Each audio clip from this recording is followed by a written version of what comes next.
Okay, so let's move on to the next example in the textbook, which would be x squared minus 2x plus 4 all over x minus 2. So we're looking at a rational function here. Again, we're going to do all the steps the same. If you look in the textbook, it just tells you what the answers are, shows none of the work, and of course that's not acceptable in my class. You need to show every step of the problem, every step of work for every problem. So let's look at this. Analyze the original function is our first part, part A. What's the domain of the function? Again, for the domain, what you always do is before you do any work, set the denominator, whatever that is, for a rational function, it can't equal 0. So in this case, x cannot equal 2. So again, I'm thinking about a number line. Here's the number 2. I need to exclude it, but it can be everything else. So what is the domain of this function? The domain of the function is negative infinity to 2, and then 2 to infinity. Okay? So again, 2 here is not part of the domain. That means it's going to be a place where it's broken up in the first derivative and in the second derivative, but it can't be a max or a min, and it can't be an inflection point because it's not part of the domain. So we know we're going to be breaking up both our first derivative and our second derivative at these 2 points. Okay, next thing is x-intercepts. X-intercepts occur. Well, what you really should try to do at this point is try to factor and simplify. But if you look at the top, I need 2 numbers that multiply to be 4 and multiply and add to be negative 2. Well, the only factors of 4 are 1 and 1 and 2 and 2. And so this does not factor. It does not factor or simplify. Okay? So an x-intercept, that's when the numerator equals 0. So beware, x squared minus 2x plus 4 equals 0. Again, that doesn't factor, and if that doesn't factor, you have to use a different technique to try to solve this quadratic equation. So I'll use the quadratic formula, which is negative b, so in that case it would be 2, plus or minus the square root of b squared, so that's negative 2 squared, minus 4 times a, which is 1, times c, which is 4, all over 2 times a, which is 1. And then what I want to do is I want to concentrate on what happens if I put this into my calculator and I'm getting an error in my calculator. And let's see why. Well, when I do negative 2 squared, that's 4. 4 times 1 times 4 is 16. So this is 4 minus 16. So this number right here is negative. And because that's a negative value, that means that there's no x-intercepts. This is where you had the i's. If you remember when you took square roots of negative, you had i's, so these were called complex zeros. But we don't have to worry about complex zeros in this class, at least at this point in time. Here we have no x-intercepts. We need to look for those y-intercepts. The y-intercept occur when you plug in x equals 0. So let's go and look at the original function and just plug in 0 for x.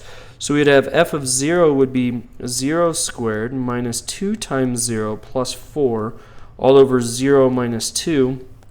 So I'm getting 4 over negative 2, which is a negative 2. So that tells me if I plug in a 0, I get a negative 2. That is my y-intercept. So my y-intercept, sorry, again, x-intercepts we decided was none. Y-intercepts we decided was 0, negative 2. Let's look at the vertical asymptotes. Vertical asymptotes, we already tried to factor and simplify. It's where the denominator equals 0. So add 2 to both sides, that's x minus 2 equals 0. Add 2 to both sides, I get x equals 2. So there's a vertical asymptote at x equals 2. A horizontal asymptote, well, if you look at this horizontal asymptote, this is top heavy. The degree on the top is higher than the degree on the bottom, so that implies that there is no horizontal asymptote. If you go back to college algebra class, there is something called an oblique asymptote. It's an oblique asymptote specifically because the degree on top is 1 higher than the degree on bottom. And what an oblique asymptote is when it approaches a line. And the way you get that is through long division. So you'd have to do x minus 2 into the function x squared minus 2x plus 4, if you remember that process. I do not care about oblique asymptotes in this class. I've only asked you to look for horizontal asymptotes and vertical asymptotes. We found the vertical asymptote, and there is no horizontal asymptote. Okay? So that's the original function. Now we need to find the derivative of that function. So because the window is so small here, when I zoom in, I'm just going to write down again the original function here is x squared minus 2x plus 4 all over x minus 2. That's going to help me find the derivative of the function, so let's do that now.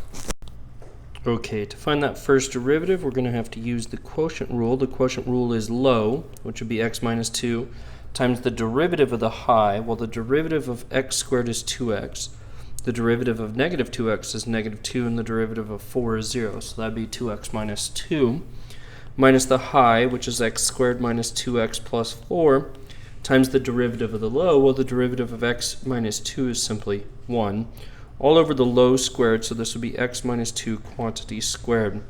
I want to clean this up by doing some algebra. I'm going to FOIL out the top, x minus 2 times 2x minus 2. That would be what? 2x squared minus 2x minus 4x plus 4. Then I'm going to distribute the negative in the second term, so that would be a minus x squared, a plus 2x, and a minus 4. All of this is all over x minus 2 quantity squared. Let's clean it up even more, see what we have going on here. I have a plus 4 and a minus 4, that's canceling out. A plus 2x and a minus 2x, that's canceling out. I'm ending up with 2x squared minus x squared would be an x squared, and then I have a minus 4x. This is all over x minus 2 quantity squared.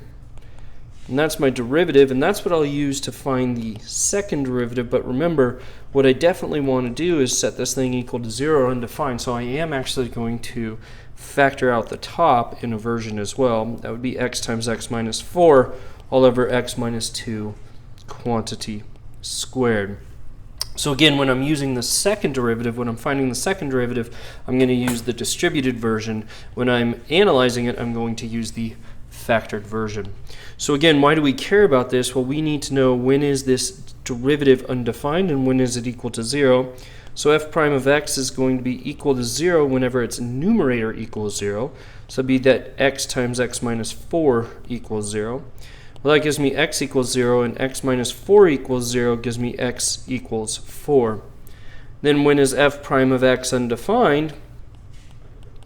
Well, that's when the denominator equals 0, so x minus 2 quantity squared equals 0. Square root both sides, I'd have x minus 2 equals 0, which gives me x equals 2. Again, thinking back to it, what was the domain of the function? We know that at x equals 2, we have a vertical asymptote, so that is not, absolutely not a critical number, cannot be a max or a min, but we do have critical numbers or critical values at 0 and 4. We still need to break up our interval when we're testing our interval at all three of these values though. So what I want to do is draw my number line. Sorry, let me do it in black. Come up here and draw my number line. And when I draw that number line, I need to break it up at 0, 2, and 4.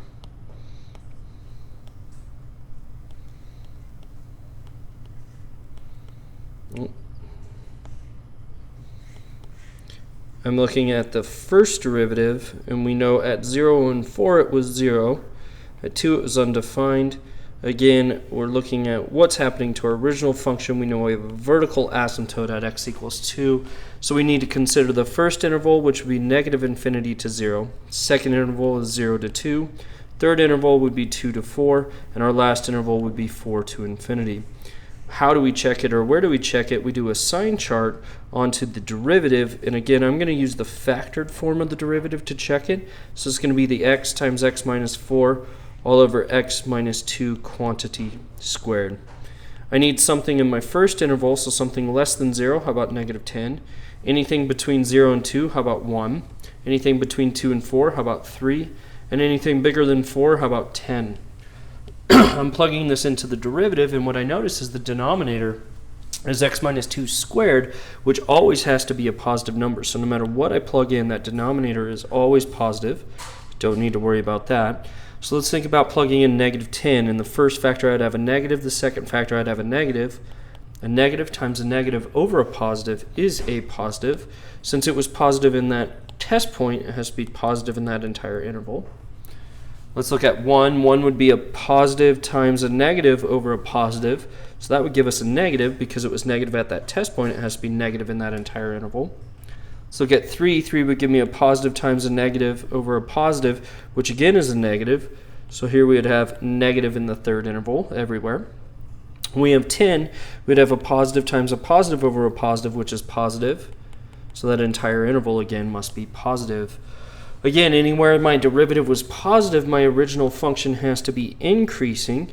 And anywhere that derivative was negative, my function has to be decreasing. The first derivative test says if it changes from increasing to decreasing and it's in the domain, which at x equals 0 it is, that's a maximum. The first derivative test also says if it changes from decreasing to increasing at a point in the domain, that has to be a minimum.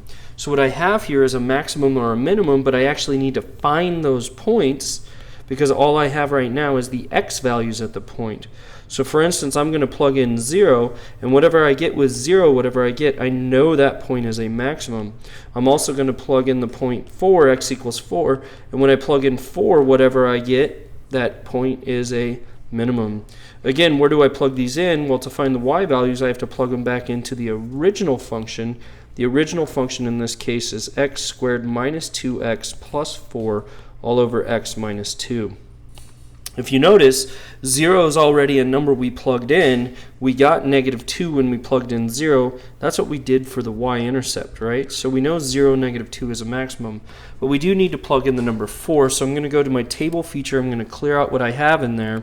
I'm going to put x squared minus 2x plus 4 into my calculator. And then I divide that by the quantity x minus 2.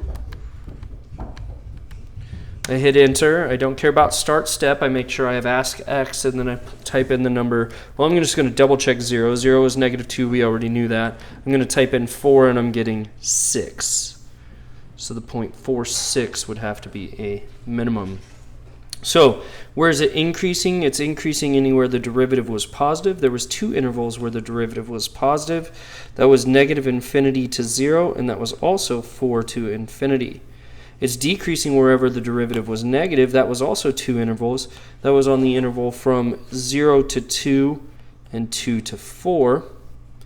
Our maximum occurred at the point 0, 2, and our minimum occurred at the point 4, 6. So that's all the information that we could glean from the first derivative, analyzing the first derivative and using the first derivative test. Okay. So now we want to move on to analyzing the second derivative. Again, I'm going to use the distributed version of the first derivative to find the second derivative. So let's do that now.